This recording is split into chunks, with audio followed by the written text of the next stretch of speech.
Mais non, t'as pas fait ça, genre. T'as pas fait ça.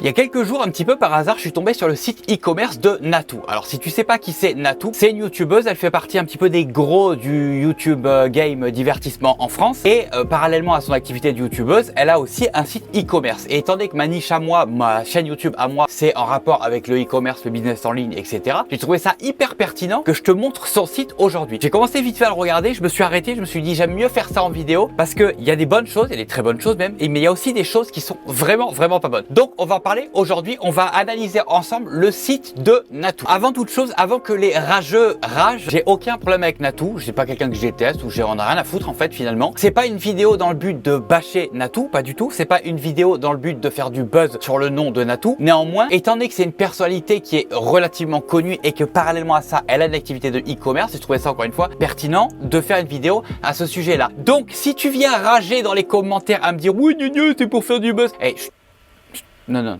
la porte c'est là-bas, hein. Non, même s'il n'y a pas de porte là, mais la porte c'est là, perds pas ton temps. Alors le site en question c'est ça, Joyaux Magiques, et en fait sur ce site-là, elle vend des bijoux en fait. Elle vend des bijoux qui sont supposés être des collections qu'elle a créées, etc. Donc j'en sais rien, je sais pas si l'historique est vrai, si elle a pas juste trouvé des produits à droite à gauche pour en faire une collection qu'elle a créée. Mais c'est correct, j'ai pas de problème avec ça. La première chose qui me dérange quand on arrive sur ce site-là, c'est cette photo-là. En fait, cette photo, je la trouve dégueulasse. Regarde, elle est pixelisée à fond, là. On va dire peut-être tu chipotes, Fabien, tu fais ton casse-couille. Peut-être, mais en tout cas, la première photo sur laquelle je tombe quand j'arrive sur le site, c'est celle-là et je la trouve pas super terrible, tu vois. Donc on a une, deux, trois collections, je pense, collection Ozor, collection Hello Kitty et les bijoux, ouais, ok, c'est ça. Donc en fait, t'as deux collections et en fait qui sont catégorisées, je sais pas si ça se dit catégorisées, dans 4 sous-catégories en gros. Bon, le truc qui me dérange sur ce site, c'est que en fait je le trouve hyper vide. Quand regarde, il n'y a rien dessus. Alors tu me connais, je pense, si tu es tombé sur cette vidéo là, tu sais que j'aime ça moi les sites qui sont minimalistes. D'ailleurs c'est un design qui me plaît. J'aime le design par exemple Apple parce que c'est minimaliste. Le minimalisme c'est un courant qui me plaît. Néanmoins là je trouve ça un peu vide. Tu vois, il y a du blanc partout, absolument partout. La plupart de mes sites d'ailleurs je les fais blanc avec des photos sans fond. Donc techniquement, je suis supposé tomber sur quelque chose qui me plaît, tu vois, qui correspond à mes goûts. Néanmoins, là, je trouve ça un peu vide, tu vois, c'est très blanc partout. Je sais pas, ça me dérange un petit peu. Je trouve ça un peu vide. Les photos, je les trouve, elles sont pas mal sans être extraordinaires. Non, je sais pas ce que tu en penses. Alors déjà, je t'invite à me dire dans les commentaires, commencer à me dire ce que tu penses de ce site-là. Là, tu vois, c'est difficile à lire. Je sais pas, moi, ça me dérange un petit peu. J'arrive pas à lire constellation, ok. Le choix des couleurs est pas super pertinent, tu vois. Alors, j'aime bien le côté blanc. Ça doit être quoi? Ça doit être une espèce de rose bordeaux. Je sais même pas comment expliquer cette couleur-là, mais en tout cas, le choix des couleurs est pas si mauvais si tu veux blanc avec cette couleur-là. Mais le problème, c'est que regarde sur quoi on tombe là, tu vois. Là, par exemple, la nouvelle collection est composée. J'arrive pas à lire. Composée de. Non, j'arrive pas à lire. J'arrive pas à lire.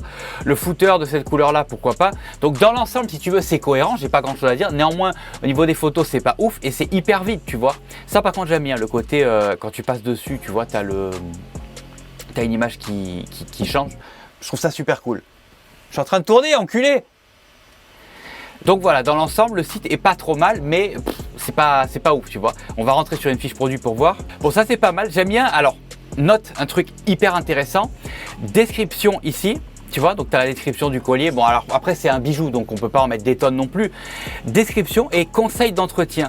Qui est-ce qui, l'appareil, si tu as un truc de bijou ou un truc, une niche qui se rapproche de ça, combien d'entre vous ont déjà fait un truc comme ça, genre conseil d'entretien, etc. Combien d'entre vous? Zéro. La majorité des sites en dropshipping que vous me montrez, vous faites pas ça. C'est dommage parce que ça rajoute un peu de branding, de trucs comme ça, tu vois. Donc ça, par exemple, c'est un truc que je trouve super bien sur ce site. Là, choper votre collection Trésor des Mers, ok. Tu vois, c'est vide. Alors je sais que j'incite beaucoup là-dessus, sur le fait que ce soit vide, mais vraiment, ce site, je le trouve hyper vide, je le trouve hyper triste. C'est un site qui est supposé être inspiré un petit peu la classe, un truc comme ça, mais je le trouve hyper triste. Récemment consulté, ok, bon voilà, rien de ouf. On va regarder un petit peu en bas, dans les trucs d'information là, contactez-nous. Ok, bon c'est un Shopify, au cas où si tu ne l'avais pas remarqué, c'est clairement un Shopify, d'accord. Qu'est-ce qu'on a en dessous? Hop, à propos, Tiens, on va les ouvrir, blog, hop, FAQ. On va ouvrir tous les onglets, on va regarder. À propos, donc une photo de Natou, Joyau Magique, une marque de bijoux fantasy créée par Natou, la créatrice, mais entendu, ok. Alors, une petite parenthèse avant de continuer. Premièrement, n'oublie pas de mettre un pouce bleu, de t'abonner à la chaîne et d'activer la petite cloche si c'est pas déjà fait. Première chose. Et deuxième chose, j'avais quand même un doute sur les produits qu'elle proposait, donc je suis allé voir genre sur AliExpress ou quoi si je trouvais les mêmes produits et non, je les ai pas trouvés. Donc voilà une petite bio de Natou, ok, pourquoi pas. Ok, blog. Alors, est-ce qu'on a des articles de blog? Pas beaucoup. Et c'est dommage, tu vois, parce que étant donné qu'elle est sur une niche de bijoux, elle pourrait faire des articles de blog pour, monter, pour essayer de ranker en SEO plus facilement, tu vois. Et malheureusement, elle n'a pas beaucoup d'articles de blog. Et en plus, les articles sont pas ouf. Tu vois, ça, techniquement, en termes de SEO, ça, c'est dégueulasse, tu vois. C'est une photo, tu vois. Le texte est dans les photos, donc ça marche pas. Pour le SEO, c'est pas bon du tout, tu vois. Donc, je pense que l'idée de départ, c'était vraiment de faire des vrais articles de blog, etc. Mais ensuite, finalement, elle en avait rien à foutre et puis elle est passée à autre chose. Donc, il n'y a pas de problème. Ensuite, la FAQ, ok. Produit, entretien, commande, ok. Ah, voilà, mode de livraison, c'est ça que je voulais voir. Mode délai, ok, donc délai expédition sous 2-3 jours et acheminement 2-3 jours. Donc c'est pas du dropshipping, c'est du e-commerce traditionnel, c'est-à-dire qu'elle a probablement du stock. Alors j'imagine qu'elle passe par un logisticien, qu'elle s'occupe même pas de ça, sûrement quelqu'un d'autre de son équipe qui s'occupe de ça, mais voilà, c'est pas du dropshipping. Mais c'est quand même du e-commerce. Remboursement et retour, ok, bon voilà. Position générale de vente, ok, donc c'est du basique, ok. On a changé de police là ou je rêve? Ouais, on dirait bien. Ouais, non, je sais pas. On dirait qu'on a changé de police là. C'est un peu bizarre d'ailleurs. Ça a changé de police d'une page à l'autre. Condition générale de vente, donc c'est du classique. Mention légale, c'est du classique aussi. Voilà. Hop. Politique de confidentialité, c'est du classique aussi. Là-dessus, il n'y a pas grand-chose à dire. Rapidement, avant de passer à la suite, parce qu'après, je vais te montrer combien elle draine de visiteurs par jour et on va essayer d'estimer combien de chiffre d'affaires elle fait par jour. Je vais faire donc ajouter au panier. Je veux voir en fait jusqu'à la fin du processus, voir comment ça se passe, s'il n'y a pas d'erreur énorme ou quoi, tu vois. Ici, cocher la case, ok, panier, ok, payer. Mais non, t'as pas fait ça, genre. T'as pas fait ça. Alors voilà, ça c'est typiquement l'erreur que je vois tout le temps sur tous les sites e-commerce que vous me montrez. Check, y a pas le... Il est où le logo là? Elles sont où les couleurs? Non, ça marche pas. Là, ici, on est supposé retrouver ton logo qui est le même que sur ta boutique. En bas, on est supposé retrouver les couleurs des boutons qui sont les mêmes que sur ta boutique. Ça, ça marche pas du tout. Regarde ça aussi. Taxe de 3,667 € inclus. Enfin, non, mais ça marche pas ça. Tu peux pas faire ça en France.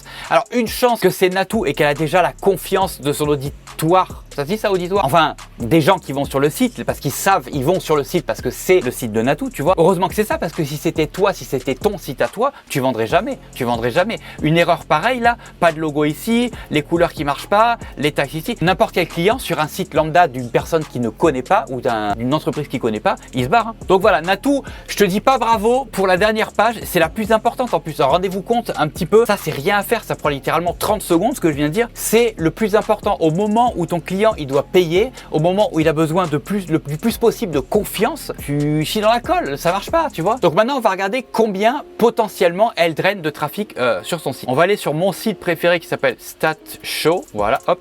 Et on va regarder combien elle a de trafic par jour. Daily Page View, elle a à peu près 1000 page views, 1000 pages qui sont vues par jour et à peu près 464 visiteurs par jour. Donc mettons, on va prendre la calculatrice et on va s'amuser à estimer combien de CA elle fait par jour. Encore une fois, c'est une estimation, hein. Je veux dire, je connais pas les chiffres exacts de sa boutique, mais estimation, ok. Donc elle a 464 visiteurs par jour. Mettons qu'elle a un taux de conversion, un taux de conversion de par exemple 4%, donc x 4 divisé par 100, voilà. Donc mettons, elle a 19 commandes par jour, ok. 19 commandes par jour. Si elle a un panier moyen, alors on va regarder un petit peu quel type de tarif elle fait. 30, 20, 25, 37, 20, 22, 28, 40. Donc on va dire que par exemple elle a donc 19 commandes par jour multiplié par, je pense qu'elle a un panier moyen de 25-30 €. Donc on va dire par exemple 28, voilà. 28.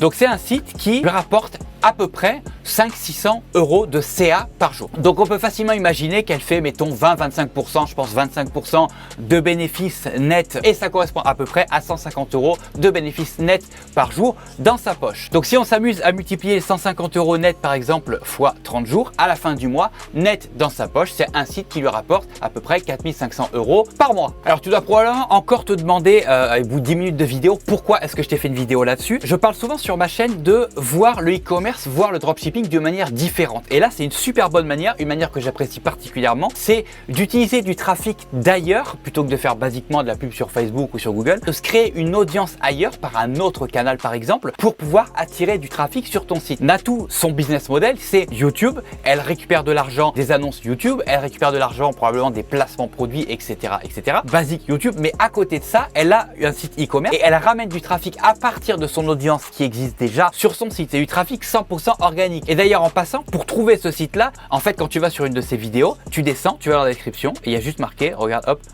ma marque de bijoux, joyomagique.fr. C'est tout. C'est une des seules méthodes qu'elle utilise pour drainer du trafic sur son site. Alors, je suis pas mal sûr qu'elle utilise aussi Instagram et que dans sa bio, il y a son truc, mais c'est tout. C'est pas plus compliqué que ça. Elle a une chaîne YouTube, elle a un compte Instagram, elle a peut-être un compte TikTok ou quoi. Ses réseaux sociaux ramènent du trafic sur son site et c'est tout. Natou ne fait probablement pas de pub pour sa boutique.